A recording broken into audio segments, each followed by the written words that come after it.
Hi hello ಎಲ್ರಿಗೂ ನಮಸ್ಕಾರ. Welcome back to my YouTube channel Katte Kannadathi vlogs. ಈಗಾಗಲೇ ನನ್ನ ಕಿರು ಪರಿಚಯದ ಬಗ್ಗೆ ನೀವೆಲ್ಲ ತಿಳ್ಕೊಂಡಿದ್ದೀರಾ.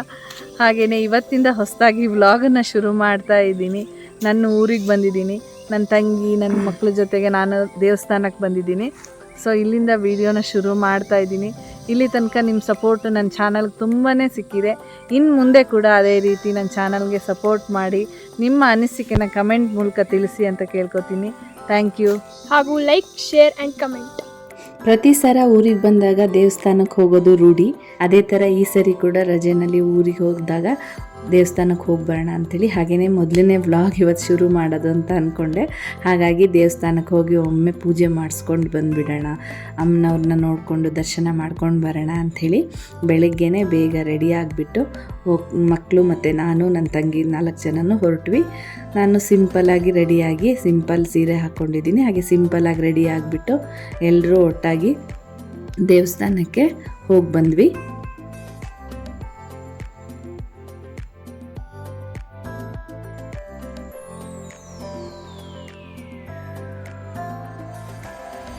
ನಮ್ಮದು ತುಂಬ ಚಿಕ್ಕ ಊರಾದರೂ ಕೂಡ ನಮ್ಮ ದೇವಸ್ಥಾನ ತುಂಬಾ ಪ್ರಸಿದ್ಧಿ ಇದೆ. ಅಂದರೆ ತುಂಬ ಆಗಿದ್ರೂ ಕೂಡ ತುಂಬ ಊರಿಂದ ನಮ್ಮೂರಿಗೆ ಜನಗಳು ಬಂದು ದೇವ್ರ ದರ್ಶನ ಪಡೀತಾರೆ. ನಮ್ಮೂರಲ್ಲಿ ನೆಟ್ವರ್ಕ್ ಕೂಡ ಇಲ್ಲ, ಹಾಗೆ ಯಾವುದೇ ರೀತಿಯ ವೆಹಿಕಲ್ ಸೌಲಭ್ಯನೂ ಇಲ್ಲ. ಆದರೂ ಕೂಡ ಜನ ತುಂಬ ಬರ್ತಾರೆ ದೇವಸ್ಥಾನಕ್ಕೆ. ಶುಕ್ರವಾರ ಮಂಗಳವಾರ ಅಂತೂ ತುಂಬಾ ಜನ ಬರ್ತಾರೆ, ಯಾಕಂದರೆ ವಿಶೇಷ ಪೂಜೆ ಇರುತ್ತೆ, ಅದರಿಂದ ತುಂಬ ಜನ ಬರ್ತಾರೆ. ಎಲ್ಲರೂ ಒಟ್ಟಾಗಿ ನಡ್ಕೊಂಡು ಹೊರಟ್ವಿ. ಅಷ್ಟೊತ್ತಿಗೆ ಅಪ್ಪ ಬಂದರು.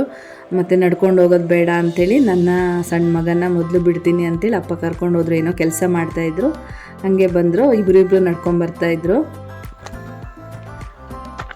ಸೊ ಗೈಸ್, ಈಗ ನಮ್ಮಿಬ್ಬರನ್ನು ನಡ್ಕೊಂಡು ಹೋಗಕ್ಕೆ ಬಿಟ್ಟು ಅವರು ಹೋಗಿದ್ದಾರೆ, ಬೈಕಲ್ಲಿ ಹೋಗ್ತಾ ಇದ್ದಾರೆ. ಈಗ ನಾವು ನಡ್ಕೊಂಡು ಹೋಗ್ತಿದ್ದೀವಿ. ನೋಡಿ ಪಾಪ ಎಷ್ಟು ಹುಡುಗ ಸುಸ್ತಾಗಿದ್ದಾನೆ.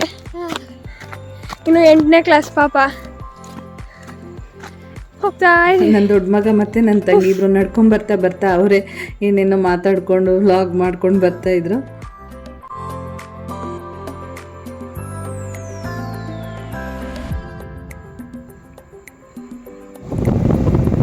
ಅವ್ರು ಬರೋ ತನಕ ಕಾದ್ಬಿಟ್ಟು ಆಮೇಲೆ ಎಲ್ಲರೂ ಒಟ್ಟಿಗೆ ದೇವಸ್ಥಾನಕ್ಕೆ ಹೋದ್ವಿ. ನೋಡಿ, ಮಲೆನಾಡು ತಪ್ಪಲಿನಲ್ಲಿ ಎಷ್ಟು ಗ್ರಾಮೀಣ ಪ್ರದೇಶ, ಆದರೆ ನಮ್ಮದು ದೇವಸ್ಥಾನ ತಾಯಿ ಮಹಿಮೆಯಿಂದ ಎಷ್ಟು ಪ್ರಸಿದ್ಧಿಯಾಗಿದೆ ಅಂದರೆ ತುಂಬ ಜನ ಬಂದೋಗಿದ್ದಾರೆ. ಯೂಟ್ಯೂಬರ್ಸ್ ಕೂಡ ಕೆಲವು ಜನ ಬಂದಿದ್ದಾರೆ, ನಾನು ನೋಡಿದ್ದೀನಿ. ದೇವರ ಶಕ್ತಿ ಅಷ್ಟಿದೆ. ಇಲ್ಲಿ ಈಶ್ವರ ಮತ್ತು ಚಂಡಿಕೇಶ್ವರಿ ದೇವರು 2 ನೆಲೆಸಿದ್ದಾರೆ. ಇದ್ರ ಬಗ್ಗೆ ತುಂಬ ಪುರಾಣ ಕೂಡ ಇದೆ.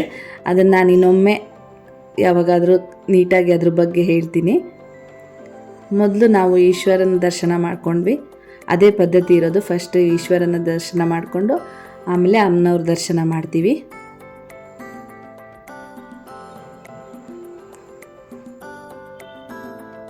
ಇದು ಅಮ್ಮನವ್ರ ದೇವಸ್ಥಾನ. 2 ಕರೆಕ್ಟು ಎದುರು ಬದ್ರ, ಅಂದರೆ ದೇವರಿಗೆ ಮುಖವಾಗಿ ಕಟ್ಟಿದ್ದಾರೆ ದೇವಸ್ಥಾನನ. ತುಂಬ ಜನ ಬರ್ತಾರೆ ನೋಡಿ, ತುಂಬ ದೂರದಿಂದ ಬರ್ತಾರೆ. ಬಸ್ಸು 1-2 ಬಿಟ್ಟಿದ್ದಾರೆ ಅಷ್ಟೇ, ಜನ ಜಾಸ್ತಿ ಬರೋದ್ರಿಂದ 1-2 ಇವಾಗ ಬಿಟ್ಟಿದ್ದಾರೆ. ಅದು ಮಳೆಗಾಲದಲ್ಲಿ ಮತ್ತೆ ನಿಲ್ಲಿಸ್ಬಿಡ್ತಾರೆ, ರೋಡ್ ಸರಿ ಇರಲ್ಲ ಅಂತ ಹೇಳಿ. ಇದು ದೇವಸ್ಥಾನದ ಪಕ್ಕದಲ್ಲಿರೋ 2 ಶಕ್ತಿ ದೇವತೆ ಗುಡಿಗಳು. ಜನರು ಕೂಡ ಏನೇನೋ ಮಾಡ್ತಾರೆ, ಗೊತ್ತಿಲ್ಲ, ಮೂಢನಂಬಿಕೆನೋ ಅಥವಾ ಅವರ ನಂಬಿಕೆಗೆ ಸಂಬಂಧಪಟ್ಟಿರೋದು. ದೇವ್ರ ಹಿಂಭಾಗದಲ್ಲಿ ಕಾಯಿನ್ಗಳನ್ನ ಅಂಟಿಸೋದು ಅವ್ರದ್ದೊಂದು ನಂಬಿಕೆ. ಎಲ್ಲ ದೇವಸ್ಥಾನದಲ್ಲೂ ಕೆಲವು ದೇವಸ್ಥಾನಗಳಲ್ಲಿ ಹೀಗೆ ಮಾಡ್ತಾರೆ. ಈ ರೀತಿ ಎಲ್ಲ ಕವರ್ಗಳಲ್ಲಿ ಕಟ್ಟೋದು, ಬಟ್ಟೆಗಳಲ್ಲಿ ಕಟ್ಟೋದು.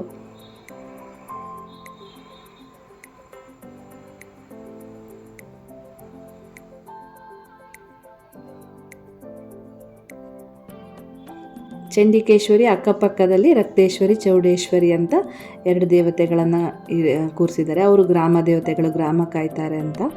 ಹಾಗೆ ಊಟದ ವ್ಯವಸ್ಥೆ ಕೂಡ ಇದೆ. ಎಷ್ಟೇ ಜನ ಬಂದ್ರೂ ಪ್ರತಿನಿತ್ಯ ಅನ್ನದಾನ ಇರುತ್ತೆ. ನೆಟ್ವರ್ಕೇ ಇಲ್ದಿರೋ ಊರು ನಮ್ಮ ಪುಟ್ಟೂರು, ಆದರೂ ದೇವಸ್ಥಾನ ತುಂಬ ಪ್ರಸಿದ್ಧಿ ಪಡೆದಿರೋದ್ರಿಂದ ತುಂಬ ಜನ ಬರ್ತಾರೆ. ತುಂಬ ಜನ ಅಕ್ಕಿ, ತರಕಾರಿ ಎಲ್ಲ ತಂದುಕೊಟ್ಟು ಹೋಗ್ತಾರೆ. ಅದರಿಂದ ಪ್ರತಿದಿನ ಪ್ರತಿ ಬಂದವರಿಗೆ ಊಟದ ವ್ಯವಸ್ಥೆ ಇದ್ದೇ ಇರುತ್ತೆ. ಹಾಗೆಯೇ ಒಂದೆರಡು ಫೋಟೋಗಳನ್ನು ತಗೊಂಡ್ವಿ ಅಲ್ಲೇ.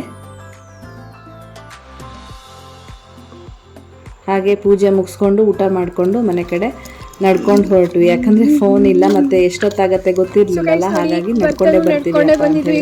ಸ್ವಲ್ಪ ದೂರ ಆಗುತ್ತೆ ಅಷ್ಟೇ, 1 ಕಿಲೋಮೀಟರ್ ಆಗುತ್ತೆ. ನಡ್ಕೊಂಡೇ ಹೊರಟ್ವಿ. ಅದೇ ನಮ್ಮ ಮನೆಗೆ ಹೋಗೋ ದಾರಿ ನೋಡಿ, ದಟ್ಟವಾದ ಕಾಡು ಅರಣ್ಯ. ಇಲ್ಲಿ ಹೋಗೋಕ್ಕಾಗೋದು ಒಂದು ಬೈಕು ಅಷ್ಟೇ, ಮತ್ತೆಲ್ಲ ಕಾರೆಲ್ಲ ತಗೊಂಡ್ರೆ ಸ್ಕ್ರಾಚ್ ಅಂತ ಮುಂದೆ ಬರ್ಕೊಂಡ್ಬಿಡುತ್ತೆ. ಗಾಡಿ ಎಲ್ಲ ಹೋಗೋಕ್ಕಾಗಲ್ಲ, ಕಾಡಿದೆ ನೋಡಿ. ಎಷ್ಟು ನಡೆದ್ರು ಇನ್ನೂ ದೂರ ಹೋಗ್ಬೇಕು.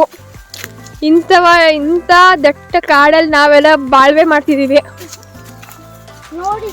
ಈ ಥರ ನಾವು ಮಾಡಬೇಕು, ಆದರೆ ಮಾಡೋಕ್ಕಾಗಲ್ಲ. ದೇವಸ್ಥಾನದಲ್ಲಿ ಊಟನೂ ತುಂಬ ರುಚಿಯಾಗಿತ್ತು. ಹಾಗಾಗಿ ಊಟ ಮಾಡಿಕೊಂಡು ನಿಧಾನ ಮಾತಾಡಿಕೊಂಡು ಎಲ್ಲರೂ ನಡ್ಕೊಂಡೇ ಬಂದ್ವಿ. ಅಪ್ಪನ ಬರೋಕ್ಕೆ ಹೇಳೋದು ಬೇಡ ಅಂತ ಆರಾಮಾಗಿ ಖುಷಿಯಾಗಿ ನಡ್ಕೊಂಡು ಬಂದ್ವಿ. ದಾರಿಯನ್ನು ನೋಡಿ.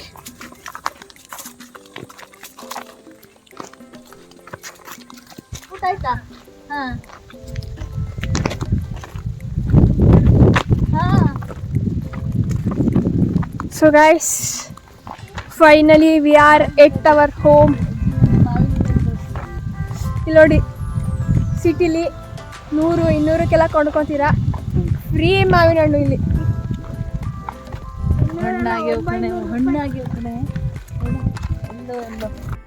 ಇವಳು ನಮ್ಮ ಊರಲ್ಲಿರೋ ಚಿಕ್ಕಪ್ಪನ ಮಗಳು. ಅಂದರೆ ನಮ್ಮ ಅಪ್ಪಾಜಿ ಮತ್ತು ನಮ್ಮ ಲಾಸ್ಟ್ ಚಿಕ್ಕಪ್ಪ ಊರಿನಲ್ಲಿರೋದು, ಮತ್ತು ಇಬ್ಬರು ಹೊರಗಡೆ ಇದ್ದಾರೆ.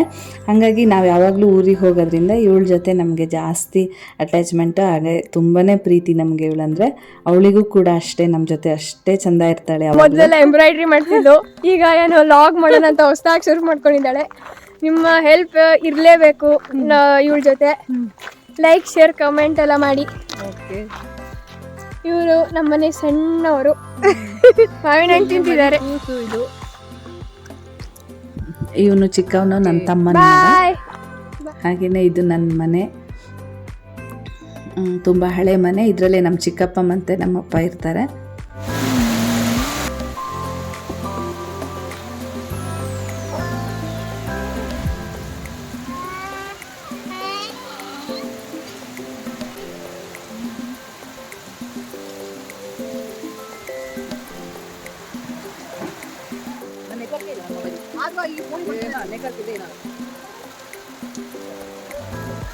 ಸಂಜೆ ಆಗ್ತಾ ಇದ್ದಾಗೆ ತುಂಬಾ ಮಳೆ ಶುರು ಆಯಿತು.